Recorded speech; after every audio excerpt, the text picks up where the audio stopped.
Wir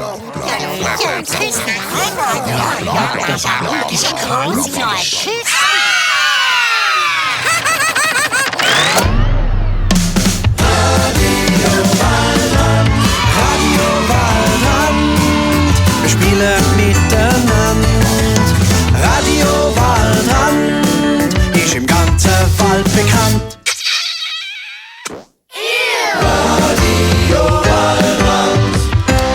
Juppe die Hu und Zötteli dran, Weidmanns Ole und Weidfraus Juhe. Ich bin's, der Marius von Marius und die Jagdkapelle, und ihr hört Radio Waldrand, der Podcast für Kinder, wo sich mit den wirklich wichtigen Fragen vom Leben beschäftigt. Yeah. Heute mit mir in der Jägerhütte ist der Torfuchs und Seichhörnli. Ja, Sali.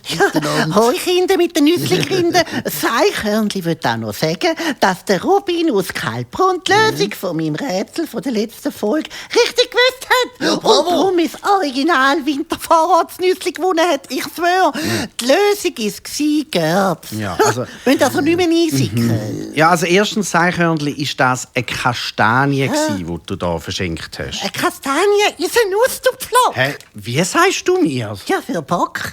Rehbock-Rockflock. Seichhörnli, wirklich wieder. Es kribbelt wieder, Seichhörnli. Ja, ich heisse Seichhörnli. Und warum heisse ich Seichhörnli? Weil du gut im Seichmachen bist. Seichhörnli. Ja. Wir wissen's. Ja, genau, da haben wir sehr schön gesagt. Miteinander fast. Seichhörnli, du bist einfach saufrech. Ich hätte eigentlich die Lösung nicht sagen von deinem Rätsel, damit die die letzte Folge bist sicher noch nicht gelesen haben, auch noch mitröteln. Aber jetzt hast du sie schon gesagt. Mitbrötchen? Marius, du bist Mitbrötchen. Du bist einfach ein glatter Kerl. Ich bin nicht einmal ein Wurst, wo jemand mitbröteln kann. Ja.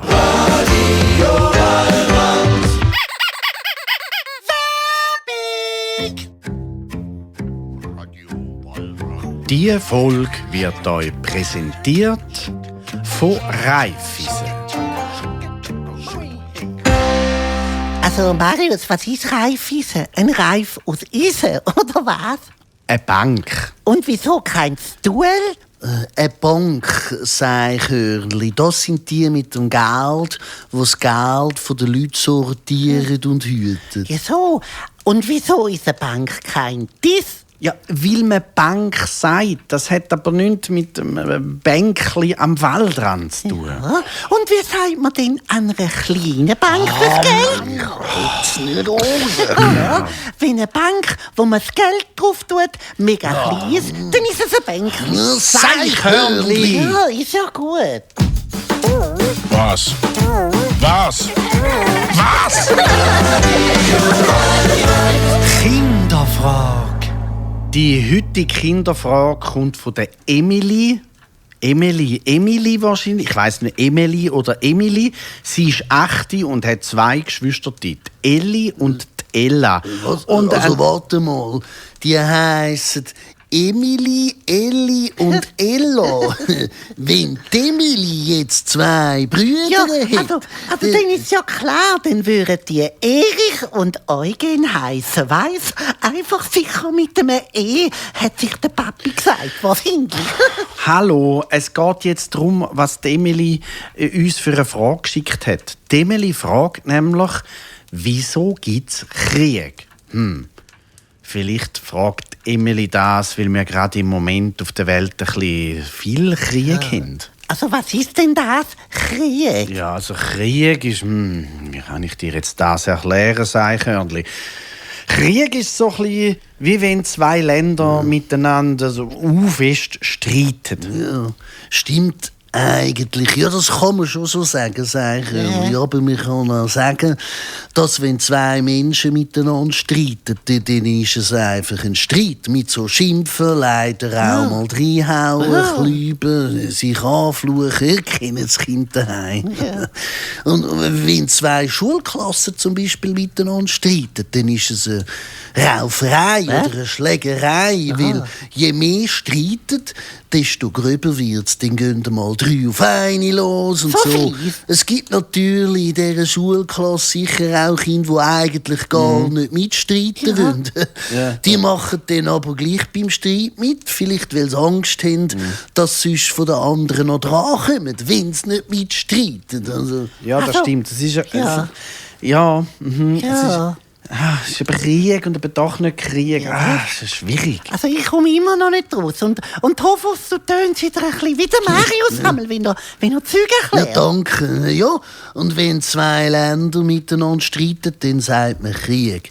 Dann haut man aber nicht nur rein, dann ist das mit so Waffen und so. Dann gibt es nicht nur Bühlen und blaue Flecken. Eine traurige Sache. Ja, furchtbar.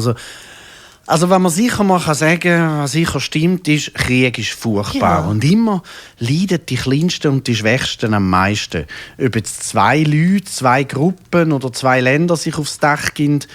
Und das finde ich am Krieg das Blödste und Schlimmste. Ja, also dann sagen dir, wenn die Emily fragt, warum es Krieg gibt, dann kann man sich auch fragen, warum es Krieg gibt, und dann hat man so eine Antwort. Ja, also irgendwie schon und irgendwie auch überhaupt nicht. Weil Krieg ist viel, viel, viel komplizierter als einfach ein Streit unter 2 Leuten. Und gleich ist jeder Streit auch ein bisschen wie ein kleiner Krieg, glaube ich. Aber ich weiss doch das auch nicht. Ich bin ja auch kein Profi in diesem Thema.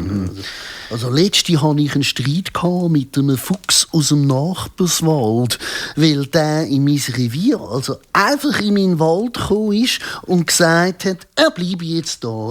Das sage ich jetzt auch sein Wald. Ich bin ja ein friedlicher Fuchs, weisst, Peace und so. Was? Also was? Peace? Also, bisschen so ballen. Was hat jetzt das mit Brünzle zu tun? Nein, das Eichhörnchen Peace ist Englisch und heisst auf Deutsch übersetzt Frieden. Ja. Und jetzt Sitz. Und dann, Tofuchs, weißt du, was passiert? Dann war vorbei mit Friede, Freude, Gruppentanz und so. Wir sind aufeinander los, so voll, weisst, mit Knurren, Beißen, Klüben, will einfach in meinen Wald hineinkommen und sagen, der Wald gehört jetzt mir. Das geht auf keine Fuchshaut. Da muss ich mich wehren. Und während dem Streit bin ich ganz aufgeregt, voll aufgeregt. Wie man es halt ist, wie man so voll streitet. Und dann bin ich voll auf einen Frosch gestanden im Kampf, wo dann gerade so dort vorbeigehüpft ist, weisst. Erst jetzt tut es mir leid, wenn ich daran denke.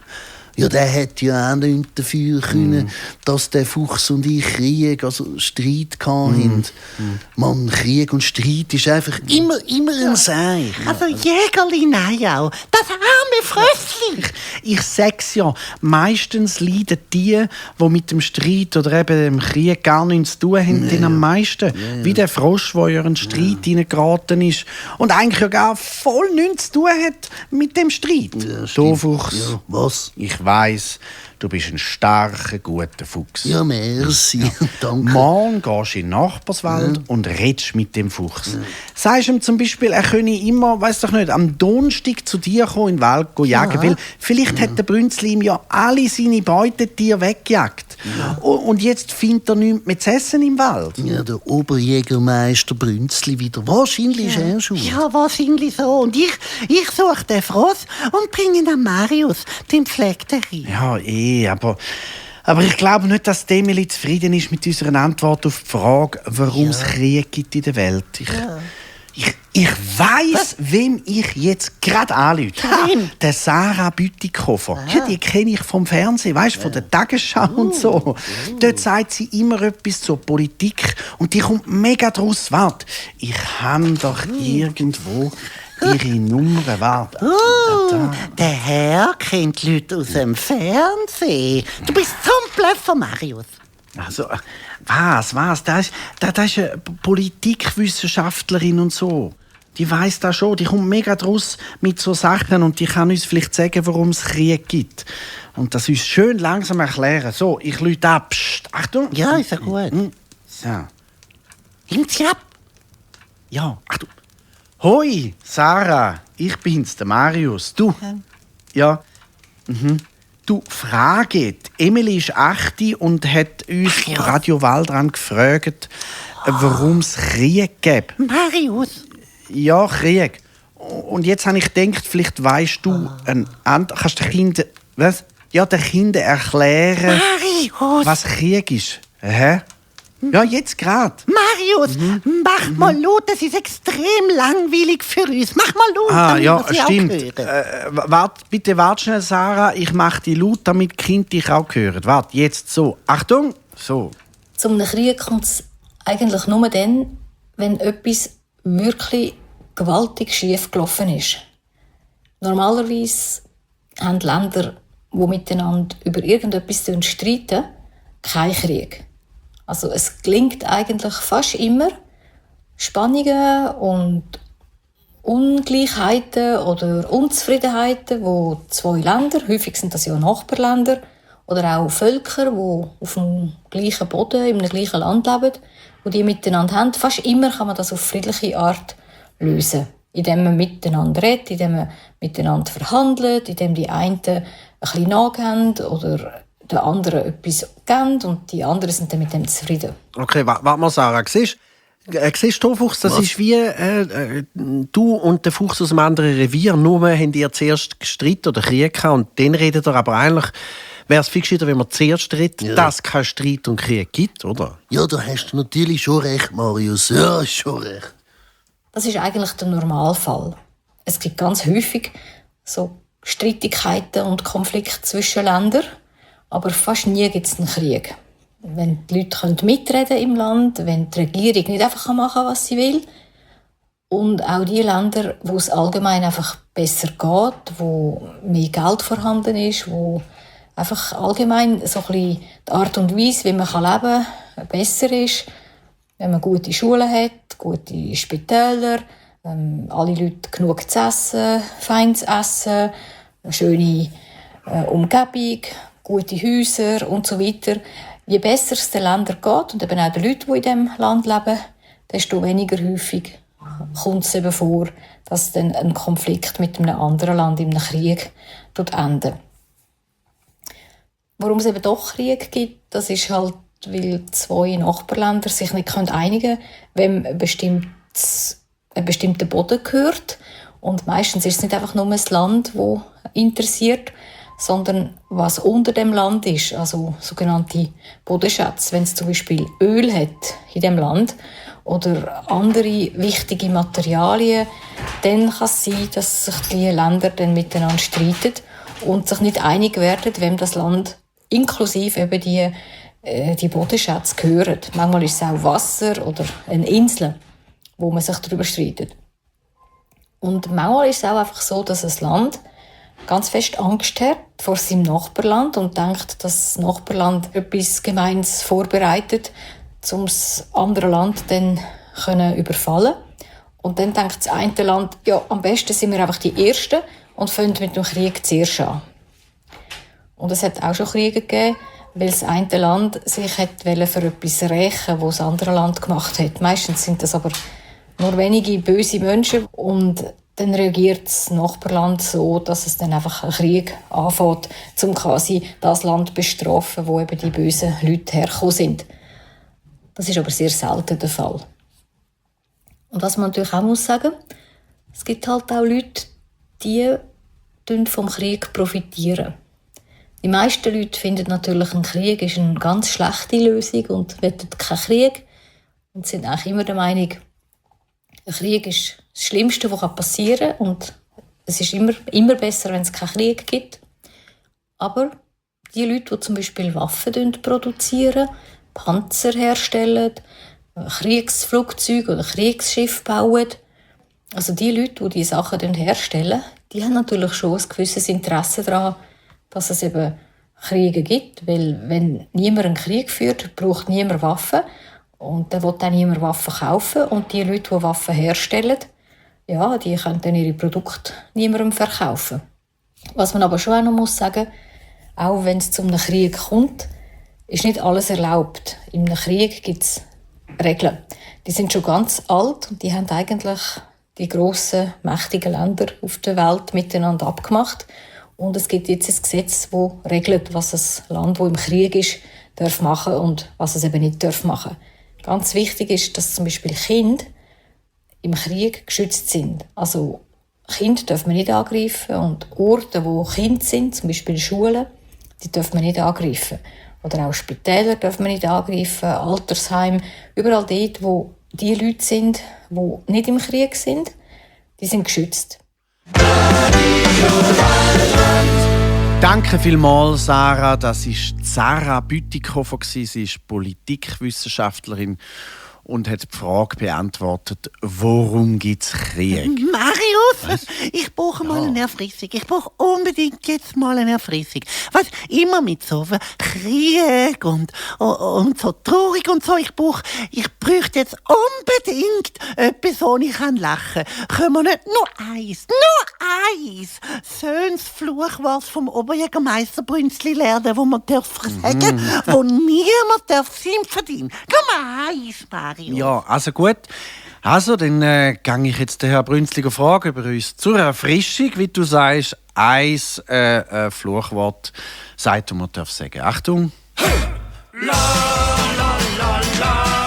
Bessere Schimpfwörter lernen mit dem Oberjägermeister Brünzli. Oh, da sind Sie ja. Grüezi, Herr Oberjägermeister Brünzli. Weidmann so leben, hat gesagt, hat Speiz und flinke Donner. Der Musikjäger Marius, dümmlige Bandurli. Ja, was? Ja, ich wollte Sie fragen, ob Sie uns zur Erfrischung schnell eins von Ihren Schimpfwörtern oder Fluchwörtern, wie Sie wollen, beibringen. Wissen Sie die Mami und der Papi nicht schimpfen, wenn man es sagt, weil es eigentlich ganz normale Wörter sind. Verstanden. Also, Kinder, gut anlassen. Ein neuer vom Oberjägermeister. Also, Potz Augen flott und Pilzli-Gerbs. Bist du jetzt ein verdaserter Chapatalpi? Sehr schön. Wär's gewesen. Ja. Der wär's jetzt gewesen. Ja, sehr schön. Ja, danke vielmals. Ja, schon gut. Ja, dann denke ich. Ja. Ja, ich denke, du sollst langsam weitersetzen, aber dann noch, denke ich. Ja. Also, ade. Ja, ist schon gut. Ja. Ne, gang jetzt. Der Brünzli nervt dich li, la la la la la la la la la la la la la la la. Oh, danke vielmals, Marius. Das hat jetzt gut getan. Jetzt bin ich wieder frisch. Ja, ich auch. Das war ein guter. Trotz Augenpflotsch und Pilzli-Gerbs. Du vertaserten Chapatalpi. Chapatalpi, glaube ich. Ja, genau, Chapatalpi. So gut. Ja, aber jetzt müssen wir weitergehen. Ich hoffe, Emily, du hast ein paar Antworten bekommen bis jetzt schon, was Krieg ist und warum das Krieg gibt.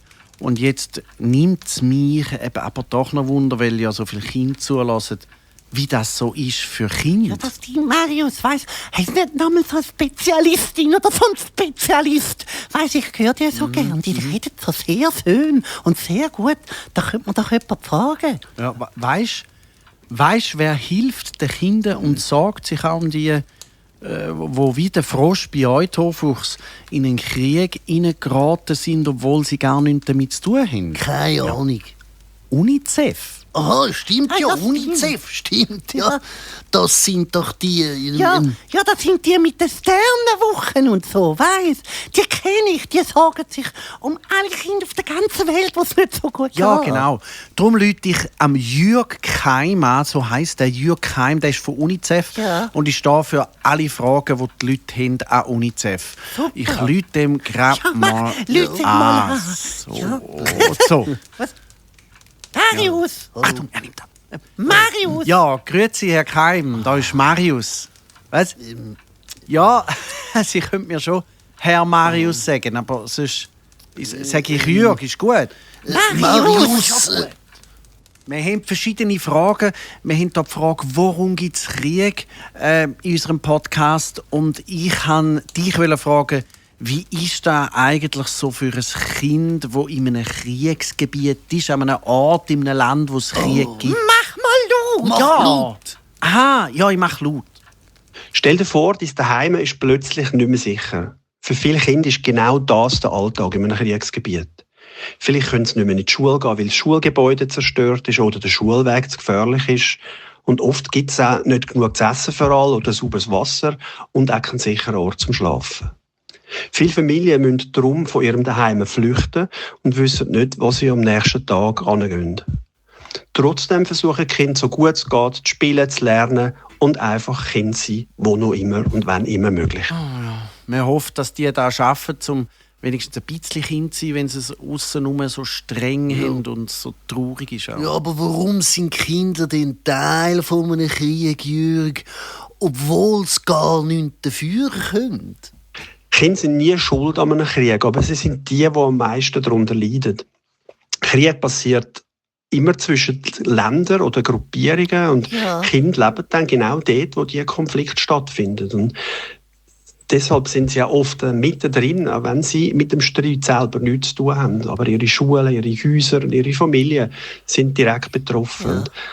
Ja. Darum sind sie dem Krieg so hilflos ausgeliefert. Und darum ist es so wichtig, dass Kinder in solchen Situationen besonders Schutz bekommen. Ja, so ein bisschen wie mit dem Frosthof, so drauf gestanden bis in deinem Fuchskriegsstreit. Jetzt aber, Jürgen, ich habe noch mal eine Frage. Was können denn Kinder, die zulassen, was können denn die machen, um diesen Kindern, die irgendwo in einem Land sind, wo es Krieg hat, dass die denen helfen können, weiss ich ja. Aber wenn du weit weg bist, kannst du helfen. Kennst du zum Beispiel die UNICEF? Ja, das ist eine Organisation, die sich auf der ganzen Welt für Kinder einsetzt, damit sie genug zu essen haben, in die Schule gehen können oder auch geschützt sind. Die UNICEF veranstaltet in der Schweiz jedes Jahr die Sternenwoche. Das ist eine grosse Spendenaktion, wo Kinder in der Schweiz für Kinder in Not mit kreativen Aktionen Geld sammeln.